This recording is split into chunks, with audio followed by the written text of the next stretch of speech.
Hi, Dr. H. Kathy here. I want to share with you my screen of my Module 2 Excel workbook.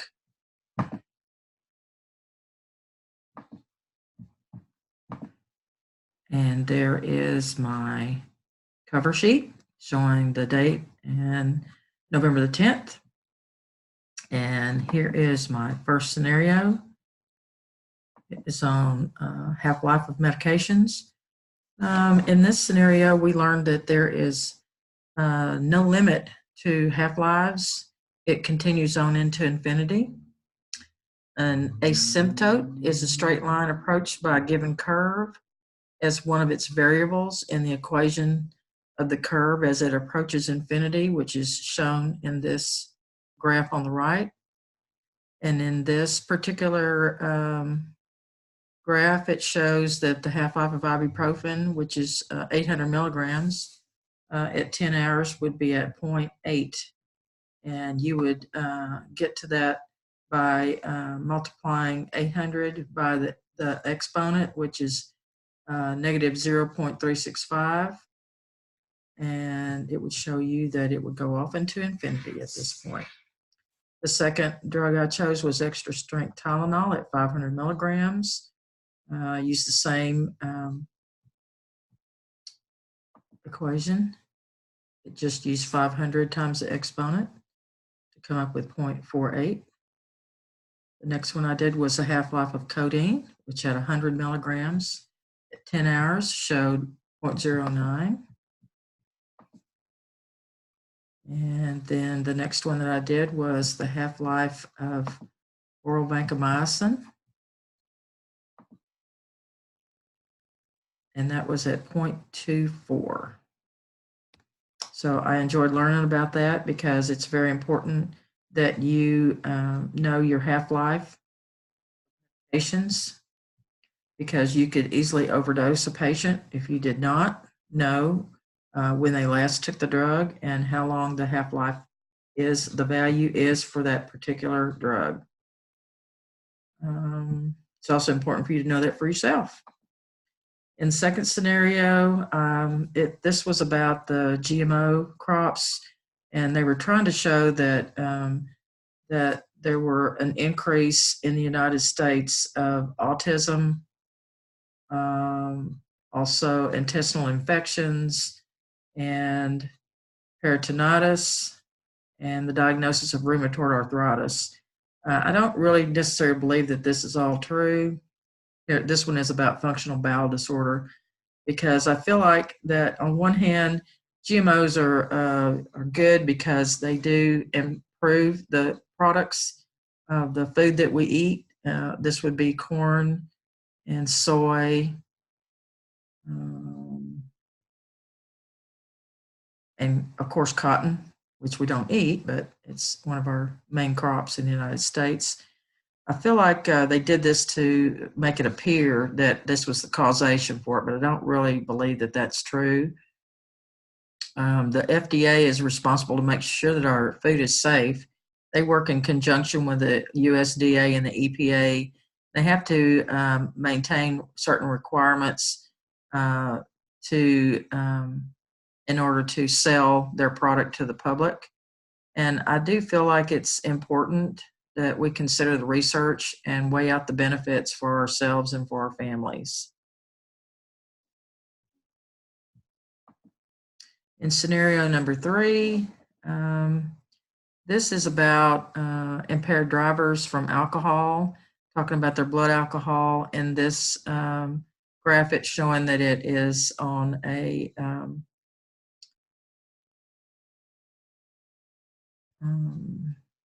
bell curve. It would take about 3 to 4 drinks taken in about 1 hour for the average adult to reach a BAL of 0.08. It would, certainly depend on your weight, your age, your gender, and what strength of the drink was that you ingested in order to reach this. It showed that men and drivers between the 30 and 39 age group and the over 70 year age group seem to have the highest probability of having a fatality. Also, in the urban areas, it also showed an increase.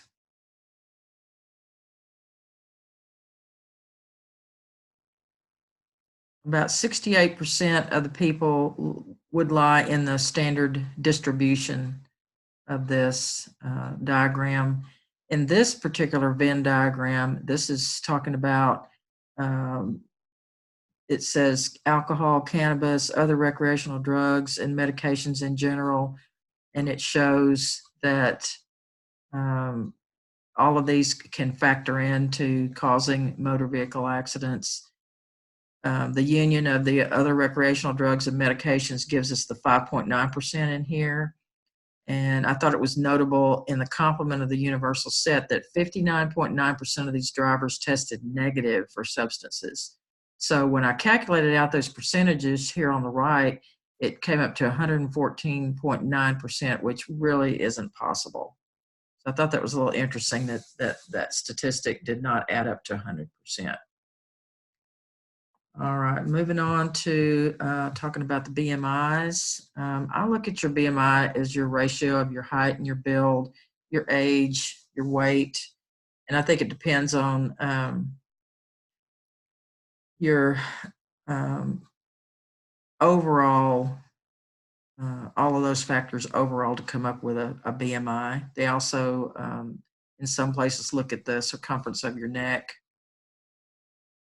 We talked a little bit about the confidence interval, depending on the type of people that were used in the survey, and the Z-scores. We looked at Z-scores here. In my case, my BMI here on the far left is 29. My Z-score was 0.21. Probability of someone having a lower BMI was 58%. Higher BMI was 42%. So that's showing the normal distribution here. And my Z-score down here was shown over here. Sorry, it's shown over here. That's for the normal distribution. Then I looked at my son at 34 on his BMI, my husband at 24 on the BMI. And I thought it was interesting because the probability on theirs was exactly the opposite.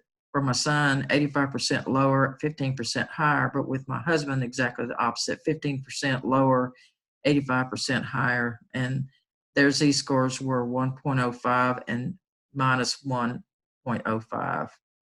And this shows their distribution. I feel like Americans tend to overindulge in a lot of ways, and food is certainly a part of that. And I think that one of the reasons why we're getting larger is because we overindulge in automation and let the work do things for us that we could do on our own, and don't exercise as much. We live more sedentary lifestyles. And I think this makes us lazier and more apt to gain weight, especially as we age.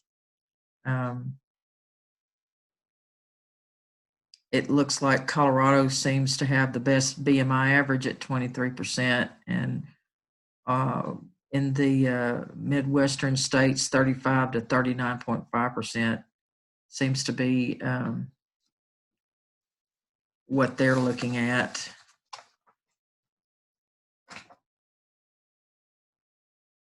I think that's all I have on this slide, Excel sheet rather.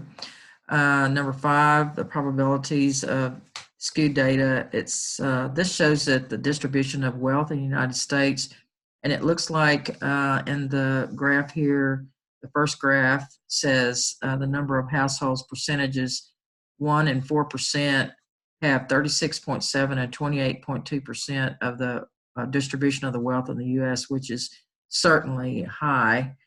When you look at the bar graphs here, you can tell that very easily. The U.S. distribution chart here shows a histogram where it shows a skew to the right, where you have a median income of about $48,000, which because of these on the far right, where the top 5% are the super wealthy, they tend to pull that skew over to the right, and they pull the mean over to the right because of very wealthy businessmen, entertainers, athletes, and some families that were kind of born into money. Um, it's difficult to know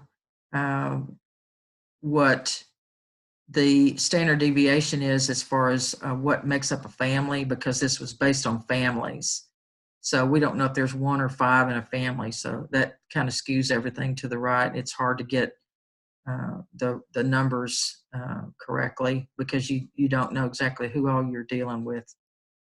Over here, we're talking about the federal budget, and it shows that Social Security and our Medicare, Medicaid, CHIP, and the marketplace subsidies definitely takes up the biggest chunk of the appropriations for our federal tax dollars, which is shown in this graph and also in the pie chart here.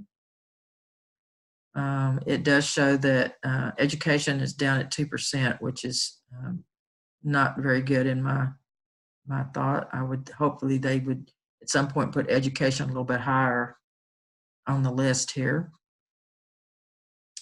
I feel like this graph shows the totals by revenue category, total tax revenue and federal income, and it shows how it breaks down. As far as Texas goes, it looks like public assistance payments takes up the majority of our appropriations, funding appropriations, and intergovernmental payments is a far cry in second place. As far as the top 12 places where appropriations are, it starts here at Health and Human Services Commission and ends at number 12 at Texas Workforce Commission.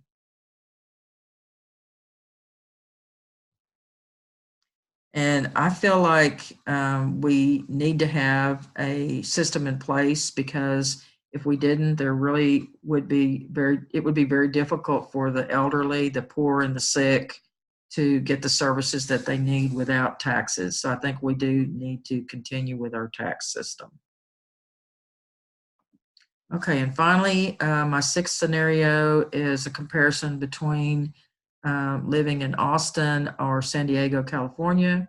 This is the car I'd like to have. I've owned 4 Hyundais, and this would be a brand new Hyundai Kona, which I like a lot. I'm looking at the difference in living in Austin. The nursing salary here on the left, the average is around $70,000, whereas it's about $96,000 for a truck driver, which is what my husband does.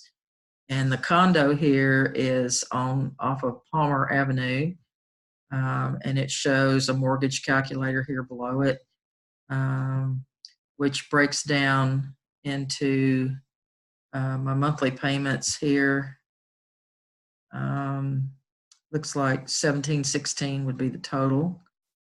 And it shows this up at the top where our total salary per month would be just under $14,000, and our expenses are just under $7,000. So there's quite a bit left over. So I would have to readjust some of the things, certainly, to see how we could better utilize that, especially the closer we get to retirement. Our federal taxes here are at about $358 a month. Property taxes are about $572 a month. And on the right of this, it has the expense table showing that house payment is certainly the most expensive per monthly cost. And here's my pie chart showing that as well. And comparing that, if we lived in San Diego, the cost of living there is certainly higher at real estate, most especially. 64,000 is the average for a truck driver, and this showed a hourly wage, which I figured out at about 78,000 a year. So that would give us just under 12,000 a month to work with. I found a very nice condo here in El Cajon, which I've lived in El Cajon back in the late 80s and enjoyed it. The weather was very nice and I really enjoyed living there. However, there is a 13.3% state tax. We would be in the 24% tax bracket based on our income. And we would be looking at about $488 a month for federal taxes, but look at our state taxes at $1,584. That's extremely high. So our monthly income of about $12,000 with the total expenses of about $8,500, we would have about $3,000. So we could certainly manage there. We definitely wouldn't have the extra money to toss into our 401ks or 403bs. These are my bar chart for my expense. Certainly there, the state tax would take up the biggest chunk of the monthly amount. And here is my pie chart for that. And I had found this on the internet where it showed the monthly payment for that house, or sorry, the condo would be here, the principal and interest, property taxes, home insurance, and the HOA fees. So that is my video, and I hope that you enjoyed it, and I will see you soon. Thank you.